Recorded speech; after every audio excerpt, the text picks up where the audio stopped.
আপনার স্বেচ্ছাসেবী সংগঠন, আপনারা কাজ করতেছেন স্বেচ্ছাসেবী উপকারটা যে ব্যাপার। আর আপনি আমার কাছে বলার পর আমি যে এটা আসছি উদ্দেশ্য যেটা এটা আপনি ভালো কাজ মনে হয়েছে, যার কারণে আমি চাচ্ছি যে আপনার যারা এই যে আমরা চাই, কিন্তু তারপরও হয় যাতে না হয় এবং যাতে হইলে যাতে আমরা ক্ষয়ক্ষতির পরিমাণ কমিয়ে আনতে পারি, এই লক্ষ্যে আমাদের এই কার্যক্রমগুলো চলে। কারণ আগুন থাকে প্রথম অবস্থায় কি থাকে, ছোট না বড়? ছোট থাকে। এই ছোট অবস্থায় দেখা যায় যে একটা মোমের আগুন, একটা ল্যাম্পের আগুন খুদিও নির্বাপন করা যায়।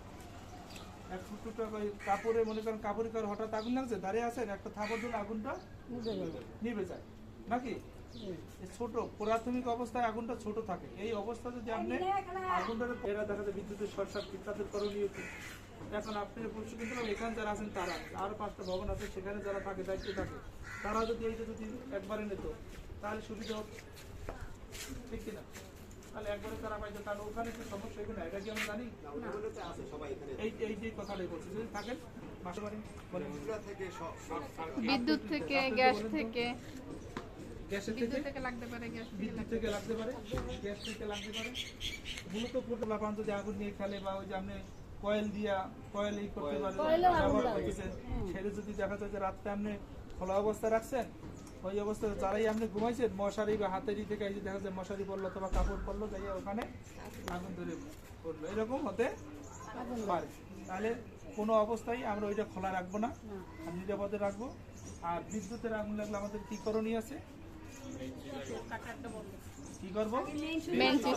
প্রথমেই আমাদের প্রথম কাজ হবে মেইন সুইচ অফ করবো।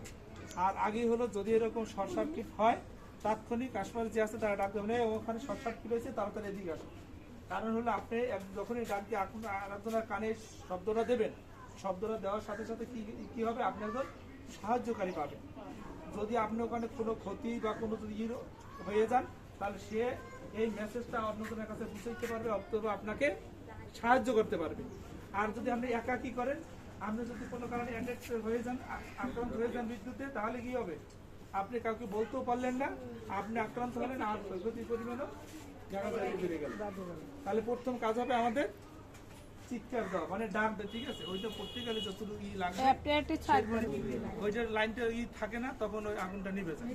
আর যদি এই স্পার্কটা যদি না থাকে, বিদ্যুতের আগুন লাগলে তারপর কি করবেন, যদি তারপর আগুন থাকে হাতের কাছে যে এক মগ পানি আছে বা আছে, ওই দুটা দিতে পারবেন, আগুন নিভে যাবে। এটা হলো সাহসিকের সাথে। এই জন্য আপনার জানতে হবে যে আমাদের কি করণীয়। তাহলে আমরা বিদ্যুতের আগুনের এটা আপনার পাইছি, তাই না? সবাই মনোযোগ দিয়ে শিখবেন। অগ্নি নির্বাপকের যেই এখানে একটা দিয়ে যদি আমি একবারে ঢেকে দিতে পারি তাহলে নিভে যাবে, কিন্তু ভিজাইতে হবে অবশ্যই। কাঁথা কম্বল থাকলে আগে ভিজিয়ে নিতে হবে, তারপরে নিভিয়ে রাখতে হবে, কাজ করতে হবে। দেখি আগুন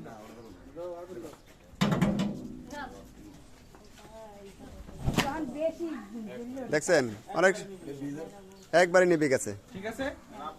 আমরা পারবো না, আপনার ভিতর থেকে একদম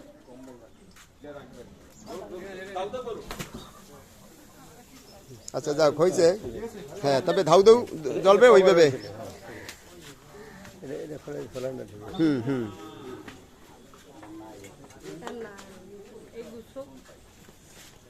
আর একটা আছে, স্যারেরা দেখাইবে। আর একটা ওই যে ওই গান পাউডারের ওইটা পাউডার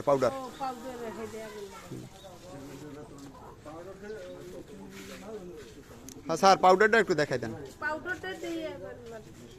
আমাদেরই আছে।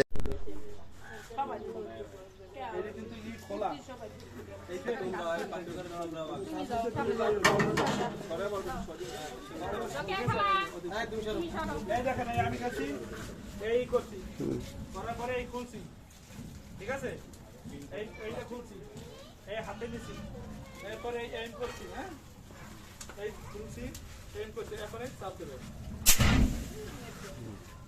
আগুন যতক্ষণ থাকবে ততক্ষণ, ঠিক আছে? ওইটার দিকে, আগুনের দিকে তাক করে মারবেন। এই তাহলে তারা যদি আমরা ঢুকিয়ে রাখি তাহলে আগুনটা নিভে যায়, কিন্তু আগে ভিজেইতে হবে। যদি না ভিজেই ই করি তাহলে আমরা সেই জিনিসটা দেখি।